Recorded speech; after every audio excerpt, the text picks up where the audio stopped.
আব্বা আব্বা আমি 40 লাখ টাকা লটারি দিচ্ছি। হ্যাঁ দেখি, এটা তো ইংরেজিত লেখা। হ্যাঁ আব্বা তুমি বুঝবা না নে, চলো দেই শিক্ষিত কারণ পাই নাকি। রহমান, তুই এতদিন একটা কাজের মতন কাজ করেছিস। হয় আব্বা হ্যাঁ।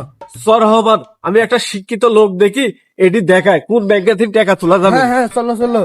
রহমান, তুই এতদিন পরে আর আমার সংসারের মুখটা উজ্জ্বল করেছিস। হ্যাঁ আব্বা আমি থাকতে তোমার কোনো ভরসা নাই। না না না আমি থাকতে তোমার কোনো ভয় নাই। আমি রাস্তায় একটা শিক্ষিত লোক দেখি দেখি এটি কি লেখা আছে। একটা শিক্ষিত লোক দেখছি।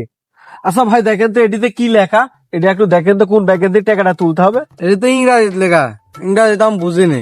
হট মূর্খ কোথাকার, আমি বাংলাদেশ ব্যাংক পাস। এটি আবার কি পাস, আমি তো জীবনে নাম শুনে নে। ওরিক দিয়ে হবে না, আমি আর এক জায়গায় দেখাবো।